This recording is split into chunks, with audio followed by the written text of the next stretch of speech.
All of the cards have now been officially revealed, along with the Set Championship promo card. So let's check them out now. What's up, Illuminators? It's Charlie and Matheus back again already. I know we just did a card reveal video yesterday, but the last batch of cards have now been officially revealed through an update to the official Lorcana app. So we've seen everything. We've seen all of the regular cards, the promo cards, as well as the Set Championship and the Enchanters. And the Enchanters. Everything you can imagine. Everything. Imagine the content creators who could have revealed those. I'm not salty at all. But okay, so let's jump into that and take a look at the cards right now. And we're going to start out with the Set Championship promo card. This is Scar Heartless Hunter.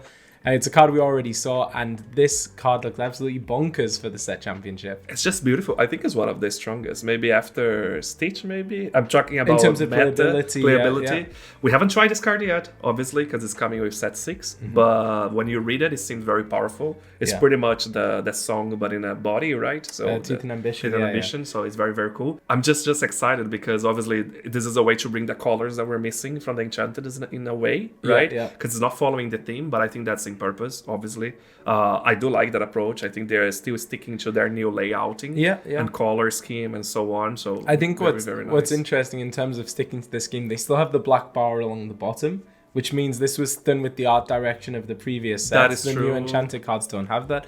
I do think, like, even if they kept to the style, I wish they'd done something more on theme with this set, either it being something from Big Hero 6 or a pirate. It's cool though, but one thing that I saw online that it actually made sense as well is if you think back to the Set Championship cards, pretty much they are always represented the previous set more than anything. So Mirabelle came in a set after the Madrigal.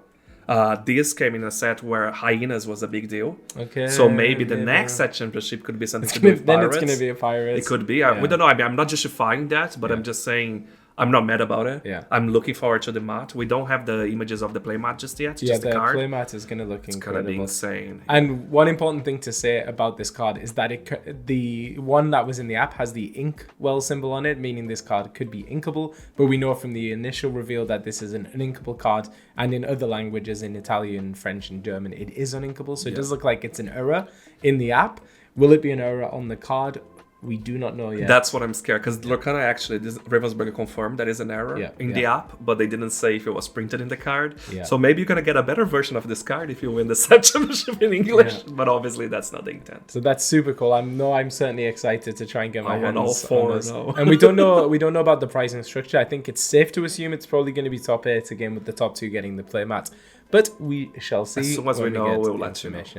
And speaking of promo cards, we also saw the organized play promo cards. So these are going to be featuring Honey Lemon Chemical Genius, Minnie Mouse Pirate Lookout, Wasabi Methodical Engineer, and Rescue Rangers Away. So I think in there certainly Honey Lemon is a pretty good card. I think she's going to be quite playable. And it's interesting to see a super rare Minnie Mouse actually get a card. Normally they stick with rares and below. Yeah. So I think there's some interesting stuff in there. It's very, very cool. It's probably the appeal of being Minnie Mouse more than anything, right? Yeah. But yeah, I'm impressed. I want a bunch of those. Yeah, me too. And talking about the promo as well, so this hasn't been directly announced today, but back on the DLC Birmingham, we had like a sneak peek on the 2 next pins. We are only assuming that is for Azurite Sea because it is to do, as you can see on screen, to the Tiga on the Crow's Nest, and also Baymax Health Care Companion. Yeah. Those are the 2 picks for those. We haven't seen what is going to be the new logo. We haven't seen what is going to be the lore counter. Yeah. So stay tuned to our Instagram. We'll show as soon as we get more details.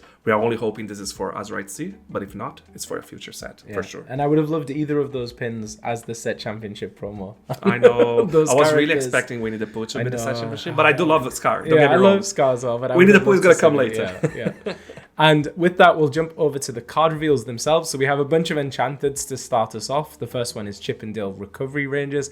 I think this might be my favorite Enchanted card for this set. Okay. I think this looks absolutely incredible. I love Chippendale as characters. And yeah, I absolutely love this. And we call it, right? That was one of our predictions. I was really hoping for the Winnie the Pooh, but that was one of the predictions, just made sense for the set. So there you go. I like it. I don't think it's my favorite, but the art is beautiful. Yeah. Beautiful. And then one maybe I'm less excited about, we have Maleficent Staff. This is an item over in Amethyst. I think this one, to me, visually, it's cool. Like, there's a lot going on, but I don't know, it just feels a little underwhelming. It's one of those, right? We are always like hoping to get a character and not a location or an item. Yeah. Between the choices of item, I do like this one. I still like that we have Maleficent on the back. I think the silhouette is super cool. I can't wait to see foil effect, but you're right. I still prefer the characters. Oh, okay. So we have Daisy Duck. I can talk about this one. Daisy Duck, Pirate Captain in Emerald. It's brilliant. We just saw her. Before seeing her, I had other favorite cards. She's now on top there for me with Captain Amelia as well. Yeah. It's just everything about it, like the texture on her hat, all the detailings, the blueprints This behind. is another one that very much feels like a pirate map with the sketches and the lines drawn on it in the same way Amelia did. It's fantastic. Federico did an amazing job here. Fantastic. And then the first of two Enchanted in Ruby, we have Raya, Commander, and Rider. This is a card. I mean, we've seen Sisu twice. We've seen Namari. I think it was about time Raya got an Enchanted. Yeah, I think in general, again, fantastic art. I can see a lot of people being a big fan of that, and I like the profile on the side, right? It makes usage of the full space. The part that hurts me a little bit is just that we didn't get a Moana. I was really hoping a Ruby Moana to be finally made into the spotlight with an Enchanted, especially with the movie just coming across the board. And with 3 Mauis already. With so many Mauis already, 2 from the same song, but I'm not complaining. This is beautiful. Yeah. I know a lot of people that would like this. Hopefully Moana will come next. Yeah. And then also in Ruby, I think a much stronger choice, if I can say, is Tigger, in the Crow's Nest. Yes, beautiful. That's the pin that we were mentioning earlier before, and I would be surprised if that didn't make the cut, because it's on the starting of the video when they announced this. It's on the marketing materials, and it's beautiful. I wish this was the set championship. I do. I'm sorry, I'm going to stop complaining now. No, I do as well, just because it will be easier for us to get, right? But I'll buy this one for you. That's one of my favorites as well. Yeah, this one looks absolutely fantastic. And then the last Enchanted is another super great choice. It's Gadget Hackwrench, Brilliant Bosun. Not a surprise. That was another one of our guesses under Sapphire. Very beautiful. I wish there was more detailing on the back, if I may say that. Yes, yeah. But it's nice that she takes a lot of the space of the art. Yeah, she is really in focus. Way cooler than the regular one, in my opinion, to be honest. So I'm happy about that. Yeah. There's less background, but I do love this. Yeah. Should we go to Amber and let's finish Azurite Sea with the latest card reviews? Right, so there are only a couple of cards left to reveal in Amber, and the first of those is Prince Naveen, Vigilant First Mate. He's a 5-cost inkable 2/6, that quests for 2. He's Floodborn. He's the first Floodborn Prince Naveen, so he shifts in at 3. And he has the Bodyguard ability, so I think as an uncommon card, not too bad, really. No, yeah, he'll come early, right? If he's coming at turn 3, I think it's relevant. I think being able to play a 2/6 Bodyguard on turn 3 can be quite That is a good point for aggro as well, right? But it's so hard to make that happen. That's in aggro, it's very hard. Yeah, to and make we don't have that many like super cheap Naveens, so you're really only going to be bodyguarding one character. It's just weird, right? When you see a Floodborn and then the ability is Bodyguard. Yeah. It feels a little bit underwhelming, but it does have a good stat line, Yeah. And then the last card up in Amber is Safe and Sound. This is a 2-cost uninkable action. Chosen character of yours can't be challenged until the start of your next turn. So essentially the same effect that we saw on Kanga. And this is it as a card. I'm not sure it needed to be a 2-cost uninkable. I think it could have probably been a little bit cheaper. Yeah. Of course, this is the first time we're seeing this effect being introduced this set. So maybe, maybe it's going to be something that's kind of quite useful, but I'm not so sure right now. I don't have much to add either. Yeah, so let's update the tracker then. We're going to drop those last cards in. And there we go. That's Amber. That's Amber done for another 3 months. And then we're going to jump over to Amethyst. And we're starting out with Iago, Reappearing Parrot, a 4-cost inkable 4/2 that quests for 1 with the ability Guess Who. When this character is banished in a challenge, return this card to your hand. I think he's okay. He's actually like persistent presence, but like ×2. Like he's got double the strength and willpower. And double the ink cost. Yeah, at least he's inkable. Yeah, I think if he quested for a little bit more, it'd be a little bit more interesting. But the fact he can get shut down by Steel, get shut down even by Teeth and Ambition, makes him maybe a little bit less relevant. And I think it's just an okay card. And then we have Genie, Excited Shipbuilder, a 3-cost inkable 4/3 that quests for 1. Vanilla, and really not much to say about this card. I think really he's going to be a shift target for Genie. Wonderful Trickster, the new Floodborn legendary Genie.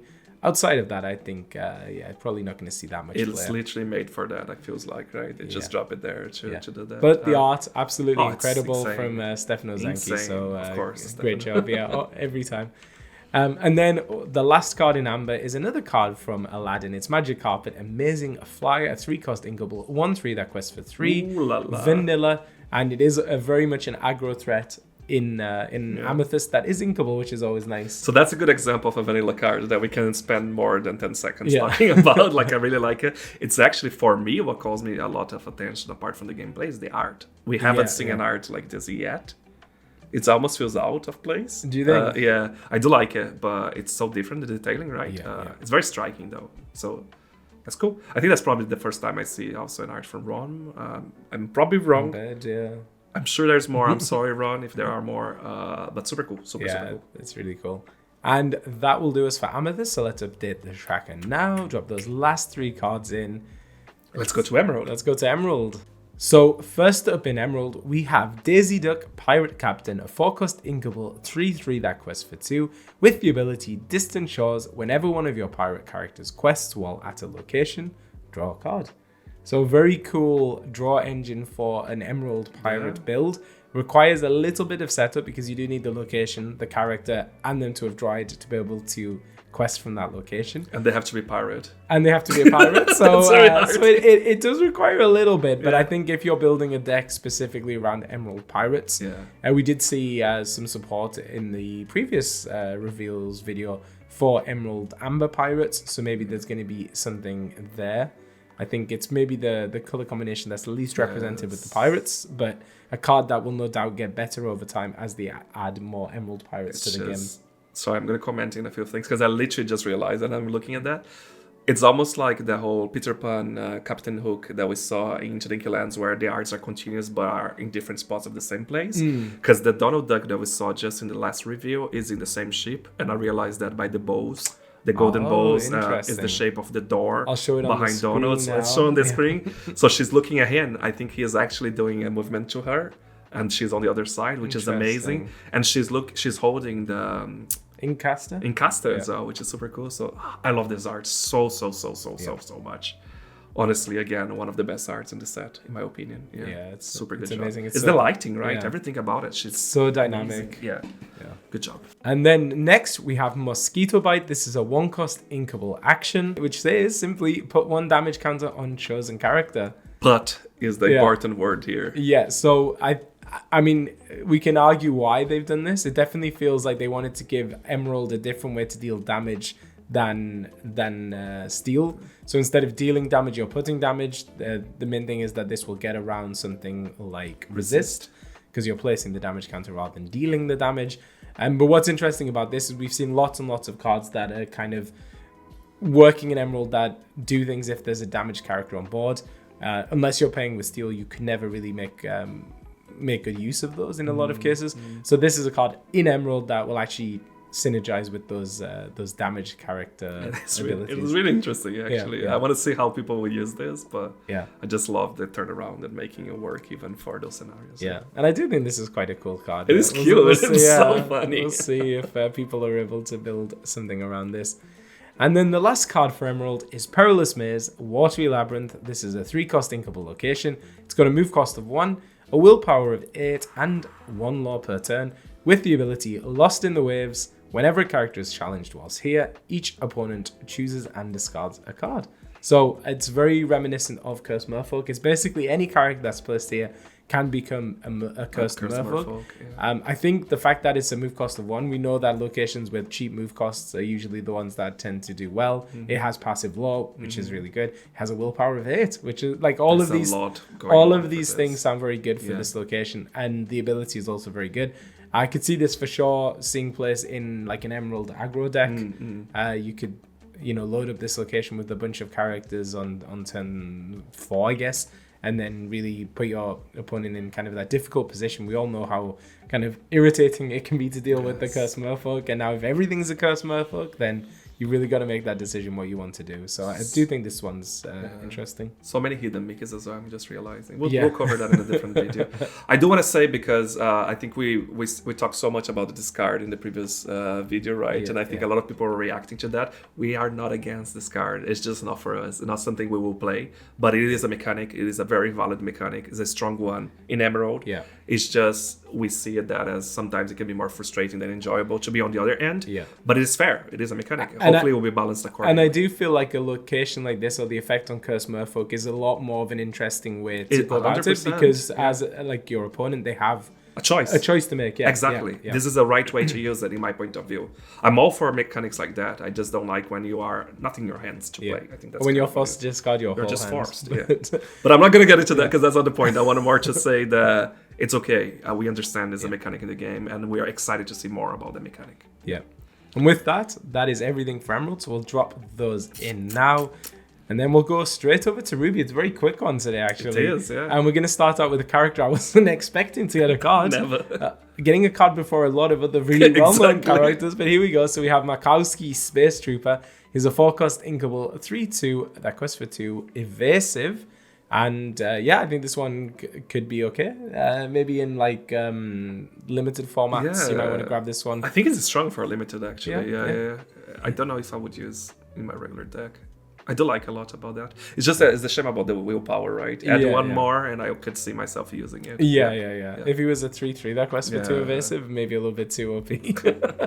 And then we're going to finish off Ruby with Abu Bold Helmsman, a 5-cost uninkable 4/4 that quests for 2 with Rush. And actually, this one is a really, it's a really cute card. I absolutely love the art on this one from Ogsenart, I think. Ogsenart. Look at that. Yeah, another name I haven't seen on the artist credit before. But yeah, a super cute card. I think in terms of stats, like a 4/4 with Rush is actually pretty good. It's nice that he can also quest. Like we've started to see this more with characters with Rush who can also quest. He does remind me a lot of Rafiki Shaman Duelist.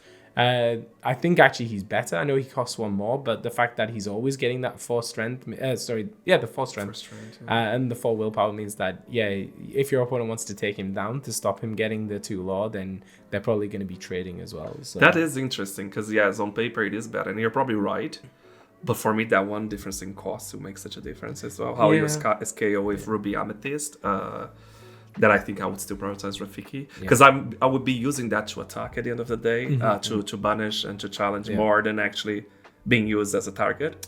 But we don't know. We'll see, right? Time will tell. Yeah, like we used Rafiki a little bit when we did like pack rushes and things like that, and he always felt underwhelming after you played him. Yeah, he's a 1-on trigger. Your opponent was so easy to deal with them; they're not going to take damage in it unless you're bouncing him back. Whereas Abu, you can play him, you can banish a character with him, and then if your opponent wants to banish him, then it's going to be a trade. Well. So I think that for me is a little bit better. It is cool. But I doubt he'll see much play, unfortunately.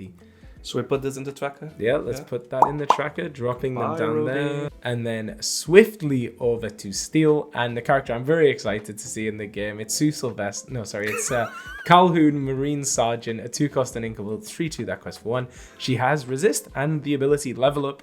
During your turn, whenever this character banishes another character in a challenge, gain 2 lore. So I'm very excited. I have a Ruby Steel Challenger deck that I've been playing casually at League, so this is a great card for that. Like those stats on a 2-cost character are actually quite insane. That explains why it is an inkable. Right? The fact that she has resist, like she's almost like Smee. She doesn't quest for as much, but the fact that she can be doing the challenging and banishing and gaining lore that way, basically gives you the same effect as what we saw in Thebes. So I do like this card specifically for my deck. Outside of that, I don't think the Challenger deck really is as strong as it could be. But maybe this is something that replaces me in that 2-drop slot to be able to deal with your opponent's board on early turns while still gaining some lore. That's a good point.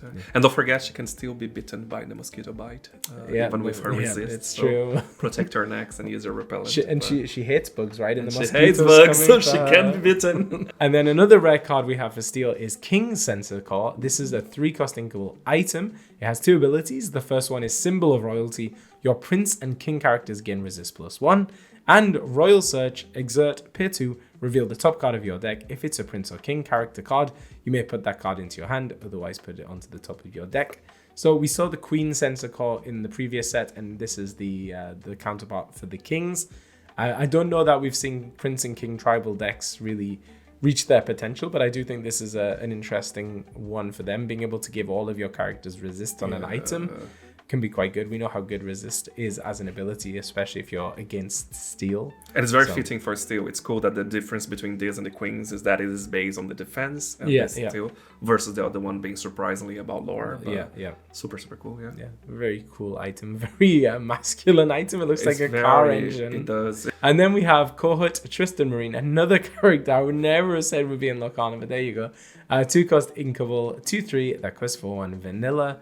And not much to say about this one. Is it the same artist? They look so similar, all three of them. Kevin Simbata. Yeah. Super cool. Yeah, the pose is amazing. It's very Gears of War, right? Gears of War, or even Avatar, right? With the big gears. Yeah. I know the Gears of War was the inspiration of the film, but it's really interesting to see that kind of in lorcana. I think Medal of Honors and Gears of War, right? Big inspirations. And then next up in steel, we have Hercules Unwavering Demigod, a 4-cost Inkable, 2/4 that quests for 2 with Challenger +2. And this is the Hercules that we saw as part of the Trove. The Trove, so we're finally seeing this card. They really left him for right at the last end. Minute. And I think this card is it's pretty nice. Like the art of it's absolutely amazing, of course. Another one for Stefano Zanchi, there you go. And the ability, I think, is okay. It's insane. Beautiful. Another one with that Daisy Duck that for me is one of the beautiful ones. Yeah. And then our last card for steel, and the last card for this set, actually, we did see the Enchanted in our video yesterday, but now we have the actual card. And we can talk about it. So it's a Treasure Mountain, Azurite Sea Island, a 5-cost, uninkable location, move cost of 2, willpower of 9, gives 2 lore per turn with the ability Secret Weapon. At the start of your turn, deal damage to chosen character or location equal to the number of characters you have here. First things first, it's not a mere ability, so you have to do this every turn if you have characters there, which means even if your opponent's side of the board is empty, then you're going to have to be dealing the damage to something on your side of the board. The fact you can target characters and locations is a really cool ability. I think the thing that strikes me about this location is it's kind of like a win more. Like if you're able to actually be taking advantage of this and loading it up with characters, then it really is going to snowball the game quite dramatically if your opponent's not able to deal with it cleanly. But it's very risky as well because, as we said, the whole known May condition because. As you know, as soon as you are in a location, the only way to get out of a location is either if you move to another location or the location gets banished. So be careful if you put so many characters there, your opponent clean their board, and then you're just going to have to damage. But you can always damage this location at the end of the day. Because it has 2 passive lore as well, I do think that the opponent will always target that very fast as soon as they can. I think they'd have to, So they'll have to, so there's not much way around, but I do like it. I'm so curious about this more, if they show more the lore behind this place. Yes, so epic. Yeah, I'm really curious to find out more because this is a lorcana original location. Exactly. So, yeah. So we populate steel. Yeah, we'll drop in those last 5 cards for steel. Goodbye, Azurite Sea. And that is going to do us for the Azurite Sea reveals. There we go. That's every single card out there, so you can get out and you can start brewing those decks for the next set now. Thanks for watching all those videos with us in the news. I hope you like it, how we covered them. Obviously, we're learning together, and we're very excited to play this set. So let us know down in the comments what's your favorite reveal so far, and which deck you're most excited about building with all of these new cards. I'm also very curious to know, now that you see all the Enchanted, what is your favorite? Did you change your mind, or are you still sticking to your guns to the one you said before? Matthias is going to do a whole video based on the Enchanted cards, so he'll be looking at those in more detail. So those and comparing side by side. It's definitely something to look forward to. Of course, if you enjoyed this video, do be sure to hit the like button on your way out and subscribe. So it really does help us out. So we appreciate it a lot. And of course, as we mentioned in the last video, if you want to get your hands on any of these cards before they're released or even afterwards, you can use our TCG Player affiliate link down in the description. It's the easiest way to support the channel and it really helps us out. So thank you very much. Thank you. And if you do want to talk with us and with the community in our Discord server as well, the link is just down below. Just come join us. We're almost hitting the 500 mark. So a lot of conversations going on at the same time. And a big shout out to all the members. We really appreciate your help. products are getting better, the setup is getting better. That's the whole point of this. So any money that comes in goes back to the channel. Thanks for participating. Thanks for sticking around. And there was a new member that joined so recently. So thank you so much for that as well. We're gonna add you here in the membership shout out. Yeah, absolutely. So thank you so much for watching. I can't wait to play Azurite Sea with you all. Yeah. So stay tuned. We've got for loads future planned. videos. Yeah. And until next time, happy questing. Happy questing.